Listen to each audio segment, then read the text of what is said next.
Hello प्यारे बच्चों, आपका एसएमजी के ऑनलाइन प्लेटफॉर्म पे आपका स्वागत है। बेटा मैं आनंद कुमार आपकी जीके क्लास जो रोज़ लेके आ रहा हूँ आपकी मिडिल स्कूल और सैनिक स्कूल नवोदय विद्यालय के लिए बहुत ही महत्वपूर्ण कॉन्सेप्ट इस एसएमजी के ऑनलाइन प्लेटफॉर्म पे आपके लिए उपलब्ध रहता है। बिल्कुल ये क्लासेस हैं, एकदम निःशुल्क है। आपका काम करना है क्या, आपको इन क्लासेस को तैयार करना है और अपने मैटर को एक अच्छी सी नोटबुक के अंदर नोट्स के टाइप में मतलब अच्छे से इन मैटर्स को लिख लेना है और तैयारी करना है। बेटा ये जो क्लासेस है आपके लिए बिल्कुल निःशुल्क है और आपको जो है तैयारी के लिए बहुत ही हेल्पफुल साबित होगी। बेटा हमारी जो है अभी भारत की जीके में लगभग एंडिंग पॉइंट पे चल रहे हैं, उसके बाद थोड़ा बहुत हिस्ट्री का और पॉलिटिकल का पोर्शन होता है, उसके बाद हम जो जीके पोर्शन है हमारा वो कंप्लीट रहेंगे। फिर उसके बाद मैथ थोड़ी बहुत रहती है, मैथ चल रही है आपकी, साइंस का पोर्शन रहता है और लैंग्वेज का पोर्शन रहता है, उसको भी हम कंप्लीट करेंगे धीरे धीरे। पर पहले इनको तो अभी हमारा जो आज का टॉपिक चल रहा था वो आज का टॉपिक रहेगा भारत की प्रमुख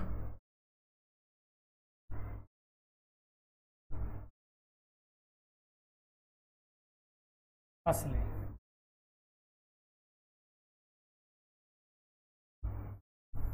भारत की प्रमुख फसलें पार्ट सेकंड। भारत की प्रमुख फसलें पार्ट सेकंड। चलो जी बेटा कल की क्लास में हमने देखा था कि भारत में खाद्यान्न फसल क्या होती है, दलहन फसलें क्या होती है, तिलहन फसलें क्या होती है, भारत में सर्वाधिक कौन सी फसलें मतलब कौन सी खाद्यान्न का खाई जाती है, दलहन फसलें में सर्वाधिक उत्पादन किसका होता है। उसके अलावा हमने चावल की कृषि के बारे में अच्छी खासी डिटेल देखी, भौगोलिक दशाएं कहाँ पे भारत में ज़्यादा होती है कहाँ पे कम होती है। उसके अलावा हमने गेहूं की फसल के बारे में देखा। आज उसी क्रम में मैं एक नई फसल आपके लिए लेके आया हूँ बेटा। उस फसल का नाम रहता है बेटा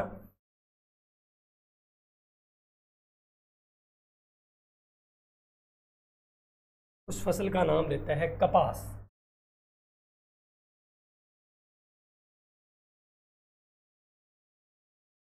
कपास के बारे में बेटा मैं आपसे बात करूं तो कपास भी किस टाइप की फसल है बेटा, कपास भी उष्ण कटिबंधीय टाइप की फसल रहती है। किस प्रकार की उष्ण कटिबंधीय, किस प्रकार की उष्ण कटिबंधीय।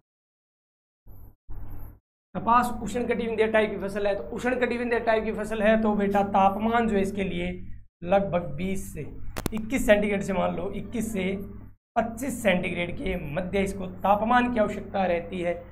तापमान के अलावा इसमें बात करें वर्षा की तो वर्षा कितनी चाहिए, वर्षा बेटा इसको लगभग 50 से 100 सेंटीमीटर के करीब करीब वर्षा की आवश्यकता होती है। और बेटा मिट्टी की बात करें तो काली मिट्टी जो है कपास की कृषि के लिए बहुत ही लाभदायक। कैसे काली कैसे कपास, कपास की मिट्टी जो है कपास के लिए जो काली मिट्टी है वो बहुत ही लाभदायक रहती है।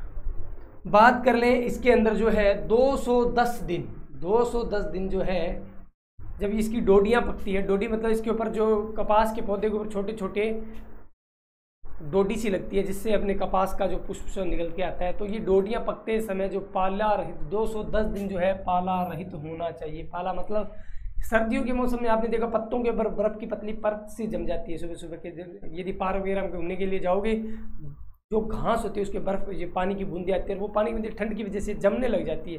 तो वैसा नहीं होना चाहिए, यदि वैसा होगा तो ये फसल जो है खराब हो जाती है। बात कर लेते हैं कपास जो भारत में सर्वाधिक जो है गुजरात राज्य में जो है इसका उत्पादन होता है, जबकि सर्वाधिक इसका क्षेत्रफल जो है महाराष्ट्र में रहता है। कहाँ पे, महाराष्ट्र में इसका क्षेत्र रहता है। किसका जी, सर कपास का। विश्व में सर्वाधिक उत्पादन मैंने पहले ही बता दिया था कहाँ पे रहता है, विश्व में सर्वाधिक उत्पादन चीन के अंदर रहता है। किसका बेटा, कपास का। कपास के बारे में कोई ज़्यादा डिटेल है नहीं हमारे पास, ये छोटी मोटी डिटेल्स रहती है कपास। देखो जी कपास के बारे में दो चार जो हमारे सामने फैक्ट्स आते हैं वो लिख लेते हैं।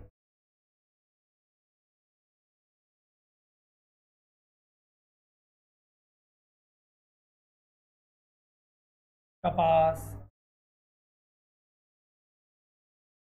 उष्ण कटिबंधीय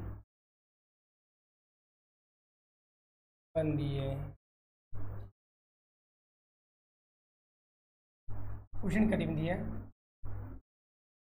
फसल, ठीक है। कपास की भौगोलिक दशाओं की बात करें,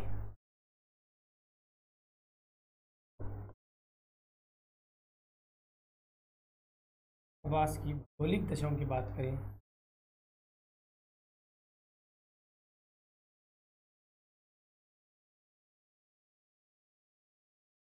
कपास की भौगोलिक दशाओं की बात करें तो सबसे पहले मैं बात कर लेता हूँ तापमान। कपास के लिए जो तापमान रहा है 21 सेंटीग्रेड से 25 सेंटीग्रेड के मध्य।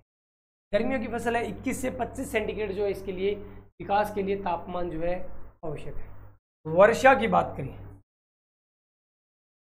वर्षा की बात करें, कपास की खेती के लिए जो वर्षा है वो बेटा जो रहती है 50 से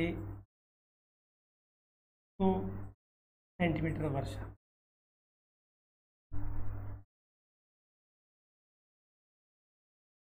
मिट्टी, मिट्टी की बात करें तो काली जो मिट्टी आती है, काली मृदा, ब्लैक सॉइल्स जो है कपास की खेती के लिए बहुत ही लाभदायक होती है। तो ये इसकी भौगोलिक दशाओं में देखिए, तापमान जो है 21 से 25 सेंटीग्रेड के मध्य, वर्षा जो है 50 से 100 सेंटीमीटर के मध्य, और मिट्टी जो इसके लिए काली मिट्टी जो बहुत ही लाभदायक होती है। नोट के अंदर एक बात आती है, इसके नोट लगा के एक बात लिखते हैं इसमें, नोट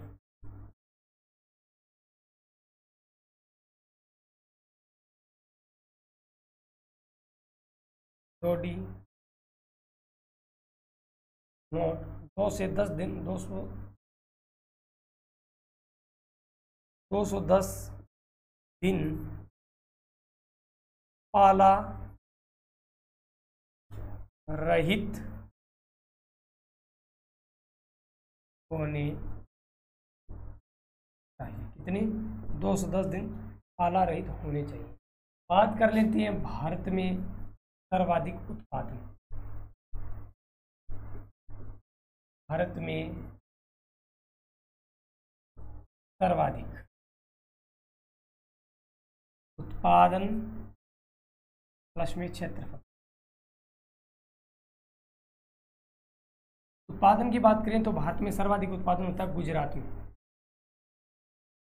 गुजरात के अंदर बेटा सर्वाधिक सूती वस्त्र की मिलें लगी हुई हैं।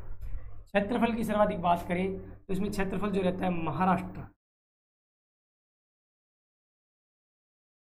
महाराष्ट्र में इसका सर्वाधिक क्षेत्रफल रहता है। विश्व में सर्वाधिक उत्पादन की बात करें बेटा, विश्व में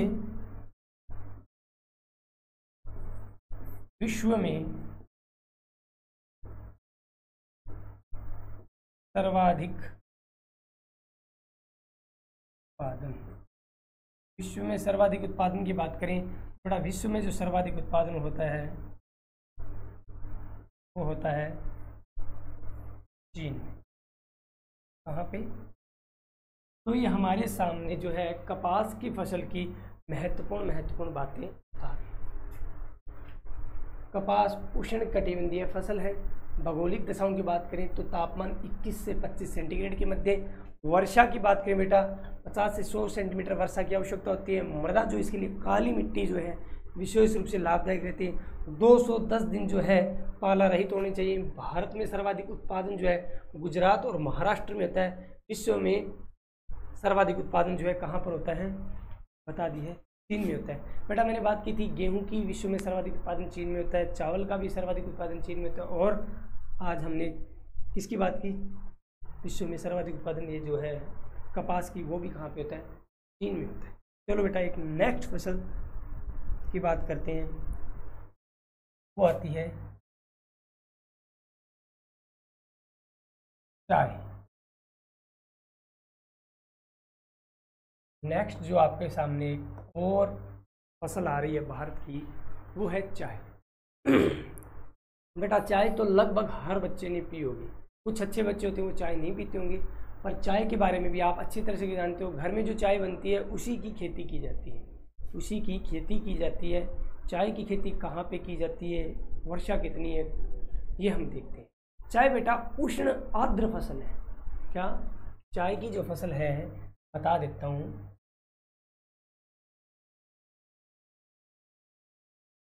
चाय एक उष्ण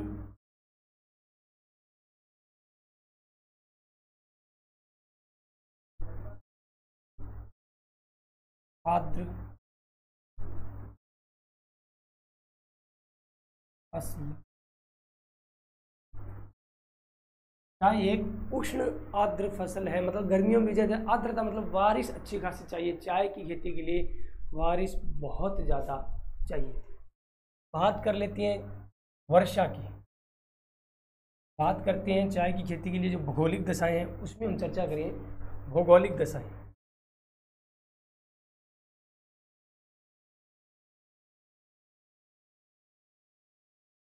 भौगोलिक दशा।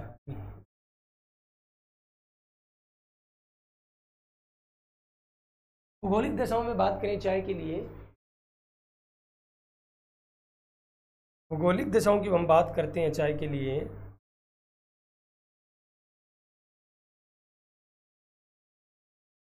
तो जो पहली जो वर्षा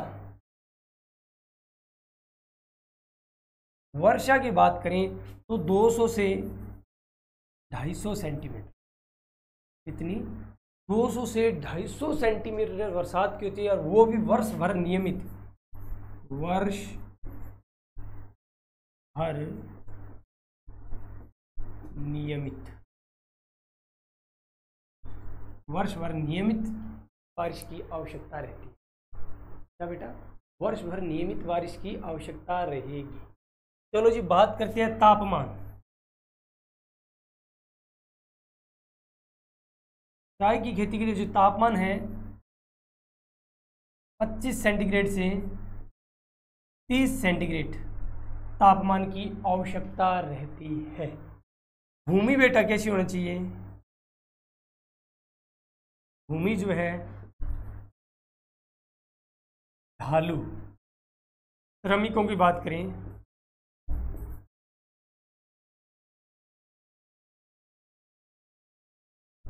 सस्ते महिला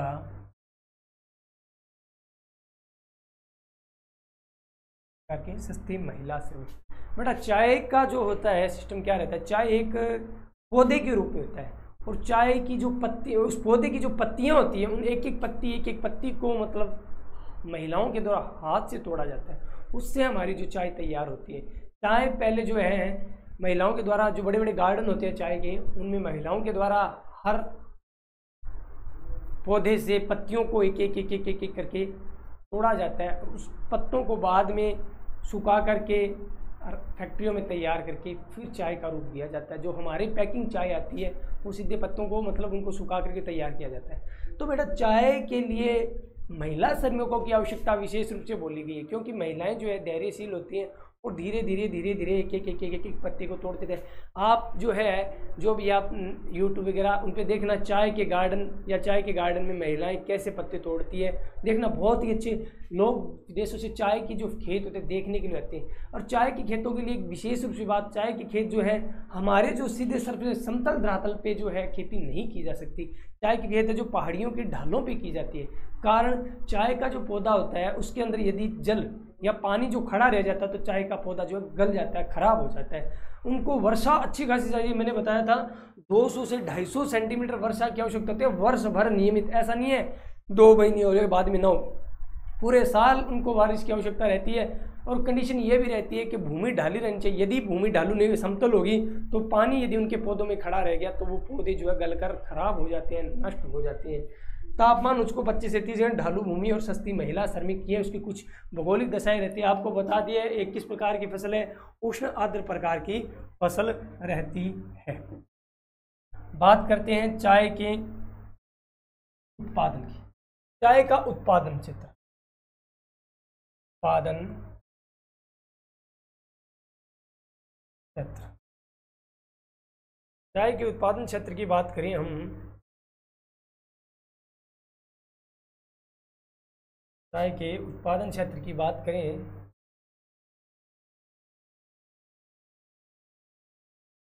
उत्पादन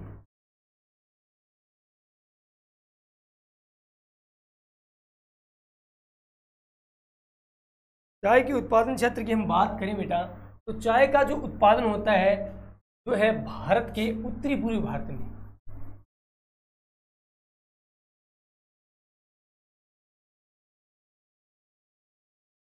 उत्तरी पूर्वी भारत, वहां पे चाय का जो बेटा उत्पादन होता है, उत्तरी पूर्वी भारत में चाय का उत्पादन होता, क्लियर है। उत्तरी पूर्वी भारत में चाय का उत्पादन होता है। यहाँ पे जो है भूमि भी ढालू है और साथ में वर्षा भी अच्छी खासी होती है। मैंने बताया था ना उत्तरी पूर्वी भारत में अच्छी खासी वर्षा होती है, जब मौसम को पड़ रहे थे। तो चलिए बात कर लेते हैं विशेष रूप से भारत में जो है उत्पादन जो है सर्वाधिक उत्पादन की बात करें,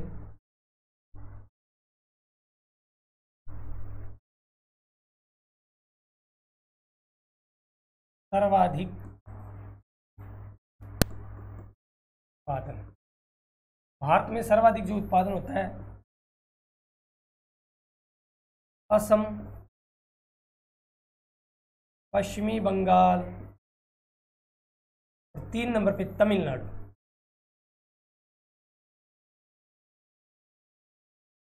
तमिलनाडु में चाय का उत्पादन होता है। भारत में सर्वाधिक उत्पादन असम, असम के बाद पश्चिम बंगाल, पश्चिम बंगाल के बाद तमिलनाडु। विश्व में सर्वाधिक उत्पादन की बात करें, विश्व में सर्वाधिक उत्पादन, विश्व में सर्वाधिक उत्पादन की बात करोगे तो वही नाम रटा रटाया, चीन। विश्व में सर्वाधिक उत्पादन कौन से देश में होता है? चीन में होता है। भारत में हमने देखा असम, पश्चिम बंगाल और तमिलनाडु विश्व में होता है चीन। कुछ एक दो बातें और रहती है चाय की बात में। सुरमा घाटी,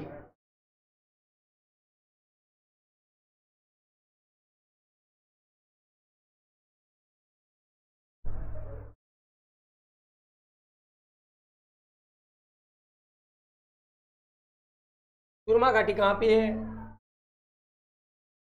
असम के लिए, चाय के लिए बहुत फेमस है। दार्जिलिंग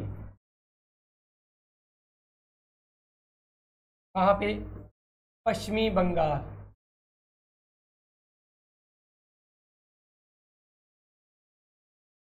दार्जिलिंग पश्चिम बंगाल, दार्जिलिंग पश्चिम बंगाल की जो चाय है स्वाद हेतु अपने स्वाद हेतु विश्व प्रसिद्ध। बेटा आपको जान के हैरानी होगी, यहाँ की जो चाय है उनकी 1 किलो चाय की कॉस्ट, जो हमारे भी बेटा चाय जो है दार्जिलिंग से हम ज़्यादातर चाय पीते हैं, पर जो दार्जिलिंग की उच्च क्वालिटी की चाय है उनकी 1 किलो चाय की कीमत लगभग 1 लाख रुपए के करीब करीब उसकी चाय की कीमत होती है। इंडिया में उसका यूज़ कम होता है, विदेशों में उसको बाहर निर्यात कर दिया जाता है। 1 लाख रुपए केजी, 1 लाख रुपए केजी चाय की कीमत है। कहाँ की?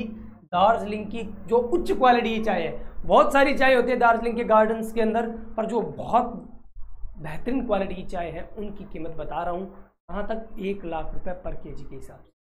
बेटा बात करें एक महत्वपूर्ण और फैक्ट की,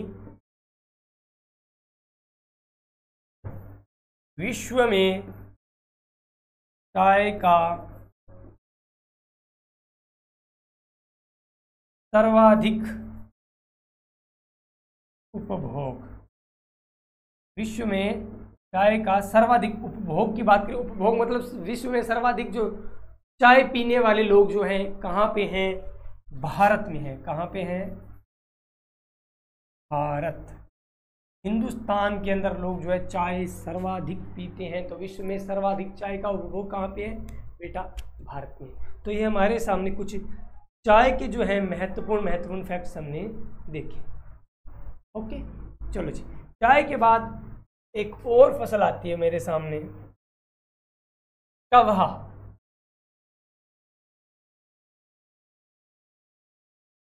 कौन सी फसल है? कवहा। बेटा आपको जानकर हैरानी होगी, कहवा जो है हमारे देश का पौधा नहीं था। कहाँ? हमारे देश का पौधा नहीं था। ये बेटा कौवा का जो पौधा है पहली बार इथोपिया के जंगल, अफ्रीका के अंदर इथोपिया के जंगल में देखा गया। वहाँ से यह पौधा अरब प्रायद्वीप और अरब प्रायद्वीप से ये इंडिया में आया। कौवा जो है बेटा, इसकी जो बात करें तो ये भी किस प्रकार की फसल है, उष्ण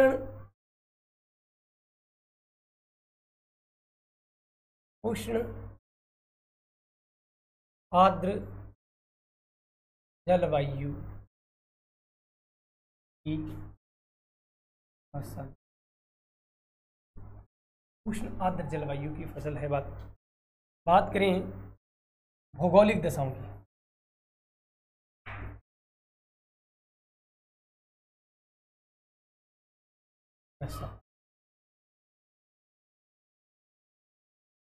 भौगोलिक दशाएं,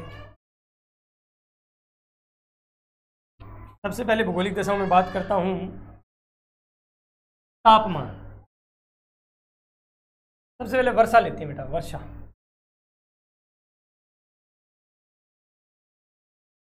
एक 150 से 200 सेंटीमीटर, 150 से 200 सेंटीमीटर के मध्य वर्षा चाहिए। किसकी फसल के लिए, कौवा की फसल के लिए बेटा।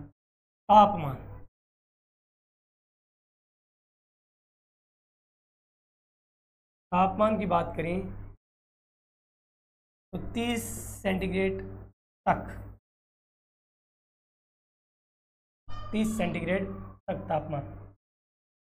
यदि तापमान बेटा इसमें 30 सेंटीग्रेड से अधिक हो जाता है तो छाए, ये पौधा जो है खराब होने लग जाता है। इसलिए यदि तापमान 30 सेंटीग्रेड से अधिक है तो छाएदार वृक्षों की आवश्यकता होती है। नोट लिखो, नोट, तापमान 30 सेंटीग्रेड से अधिक तो छायादार वृक्षों की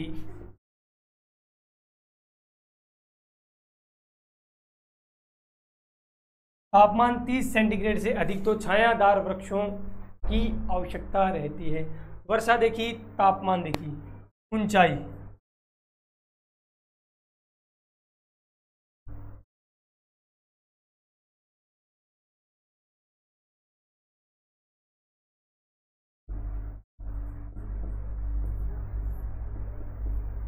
ऊंचाई की बात करें तो ये जो पौधा बेटा 600 मीटर से 1000 मीटर की ऊंचाई, मतलब पहाड़ी क्षेत्र में 600 से 1000 मीटर की ऊंचाई पर इस प्रकार के पौधों की खेती की जाती है, कौवा की खेती की जाती है बेटा। इसके लिए विशेष रूप से जो है, जब ये फसल तैयार होती है तो मौसम साफ व स्वच्छ होना चाहिए। फसल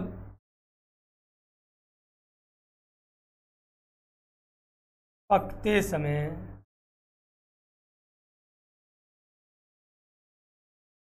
मौसम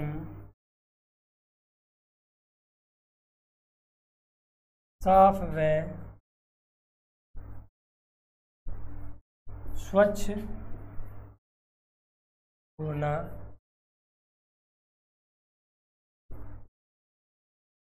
क्या है, फसल पकते समय मौसम कैसा होना चाहिए, साफ व स्वच्छ होना चाहिए। कैसा, साफ व स्वच्छ। यदि मौसम साफ नहीं होगा, देखो बेटा कौवा की जो खेती है वो सर्वाधिक जो कहाँ पे की जाती है, ब्राज़ील के अंदर कौवा की सर्वाधिक खेती की जाती है। कहाँ पे, ब्राज़ील में विश्व में सर्वाधिक कौवा की खेती की जाती है। बात कर लेते हैं, यहाँ पर मैंने देख लिया ये उष्ण आर्द्र जलवायु की फसल है। वर्षा जो 150 से 200 सेंटीमीटर के मध्य होता है, तापमान 30 सेंटीग्रेड तक, इससे ऊपर होगा तो छायादार वृक्षों की आवश्यकता होती है। बता देता हूँ बेटा, एक तो जो है कौवा और दूसरा गन्ने की फसल के लिए 30 सेंटीग्रेड से अधिक तापमान होगा तो ये फसल खराब होने लग जाती है। ऊंचाई 600 से 1000 मीटर के करीब करीब फसलों को पकते समय मौसम साफ व भूमि भी यहाँ पे, इसमें भी भूमि जो बेटा ढालू चाहिए। भूमि किस प्रकार की, ढालू भूमि इसके लिए आवश्यक होती है। ढालदार, इसके पौधों में भी जो पानी है खड़ा नहीं रहना चाहिए। ओके, बात करते हैं आगे कौवा की फसल के बारे में। इसकी बेटा बात करें तो विश्व में दूसरा, चाय के बाद दूसरा महत्वपूर्ण पेय पदार्थ है। लिख सकते हो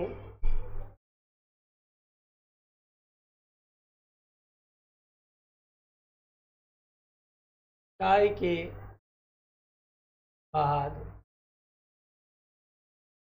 दूसरा महत्वपूर्ण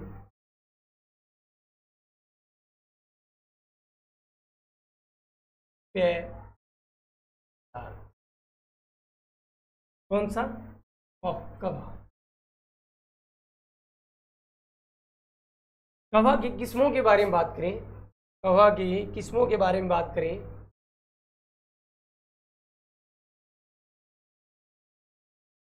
कहवा की किस्म की बात करें तो एक आती है अरेबिका,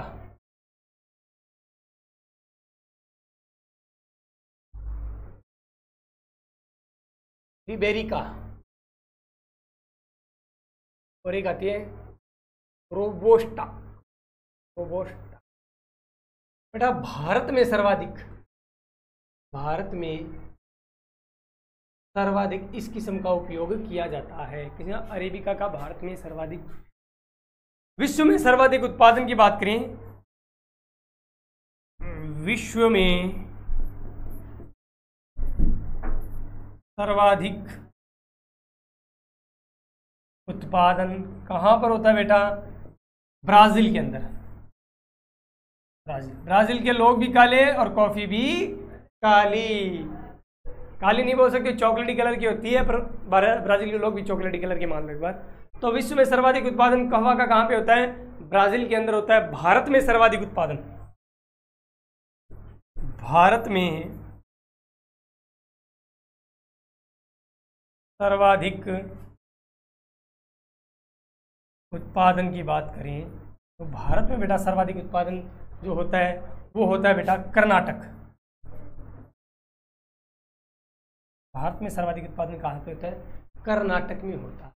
बेटा आज हमने कुछ ये फसलें देखी हैं, कुछ फसलें और रह जाती है कल क्लास में। एक आज आपके लिए क्वेश्चन लेके आए बेटा, बहुत ही शानदार और जानदार क्वेश्चन है जिसे आप करके खुश हो जाओगे।